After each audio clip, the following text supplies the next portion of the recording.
A prophecy. The word of the Lord to Israel through Malachi. I have loved you, says the Lord. But you ask, how have you loved us? Was not Esau Jacob's brother? Declares the Lord. Yet I have loved Jacob, but Esau I have hated. And I have turned his hill country into a wasteland, and left his inheritance to the desert jackals. Edom may say, though we have been crushed, we will rebuild the ruins. But this is what the Lord Almighty says. They may build, but I will demolish. They will be called the wicked land, a people always under the wrath of the Lord. You will see it with your own eyes and say, great is the Lord, even beyond the borders of Israel. A son honors his father, and a slave his master.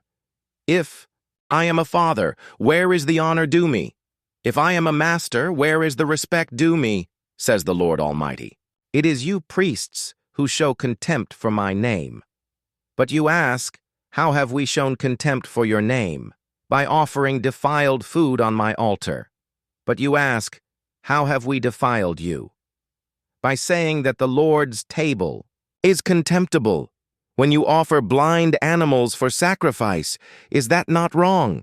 When you sacrifice lame or diseased animals, is that not wrong? Try offering them to your governor. Would he be pleased with you? Would he accept you? Says the Lord Almighty. Now plead with God to be gracious to us. With such offerings from your hands, will he accept you? Says the Lord Almighty. Oh, that one of you would shut the temple doors, so that you would not light useless fires on my altar. I am not pleased with you, says the Lord Almighty, and I will accept no offering from your hands. My name will be great among the nations, from where the sun rises to where it sets. In every place incense and pure offerings will be brought to me, because my name will be great among the nations, says the Lord Almighty. But you profane it by saying, the Lord's table is defiled, and its food is contemptible. And you say, what a burden, and you sniff at it contemptuously, says the Lord Almighty. When you bring injured, lame, or diseased animals and offer them as sacrifices, should I accept them from your hands? Says the Lord. Cursed is the cheat who has an acceptable male in his flock and vows to give it, but then sacrifices a blemished animal to the Lord. For I am a great king, says the Lord Almighty, and my name is to be feared among the nations. And now, you priests, this warning is for you. If you do not listen, and if you do not resolve to honor my name, says the Lord Almighty, I will send a curse on you, and I will curse your blessings. Yes, I have already cursed them because you have not resolved to honor me. Because of you, I will rebuke your descendants. I will smear on your faces the dung from your festival sacrifices, and you will be carried off with it. And you will know that I have sent you this warning so that my covenant with Levi may continue, says the Lord Almighty. My covenant was with him, a covenant of life and peace, and I gave them to him. This called for reverence, and he revered me and stood in awe of my name. True instruction was in his mouth, and nothing false was found on his lips. He walked with me in peace and uprightness, and turned many from sin. For the lips of a priest ought to preserve knowledge, because he is the messenger of the Lord Almighty, and people seek instruction from his mouth. But you have turned from the way, and by your teaching have caused many to stumble. You have violated the covenant with Levi, says the Lord Almighty. So I have caused you to be despised and humiliated before all the people, because you have not followed my ways, but have shown partiality in matters of the law. Do we not all have one Father? Did not one God create us? Why do we profane the covenant of our ancestors by being unfaithful to one another? Judah has been unfaithful. A detestable thing has been committed in Israel and in Jerusalem. Judah has desecrated the sanctuary the Lord loves by marrying women who worship a foreign god. As for the man who does this, whoever he may be, may the Lord remove him from the tents of Jacob, even though he brings an offering to the Lord Almighty. Another thing you do. You flood the Lord's altar with tears. You weep and wail because he no longer looks with favor on your offerings or accepts them with pleasure from your hands. You ask, why? It is because the Lord is the witness between you and the wife of your youth. You have been unfaithful to her, though she is your partner, the wife of your marriage covenant. Has not the one God made you? You belong to him in body and spirit. And what does the one God seek? Godly offspring. So be on your guard and do not be unfaithful to the wife of your youth. The man who hates and divorces his wife says, "The Lord, the God of Israel, does violence to the one he should protect," says the Lord Almighty. So be on your guard and do not be unfaithful. You have wearied the Lord with your words.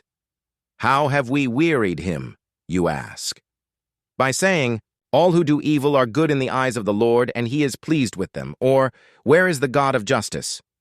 I will send my messenger, who will prepare the way before me. Then suddenly the Lord you are seeking will come to his temple.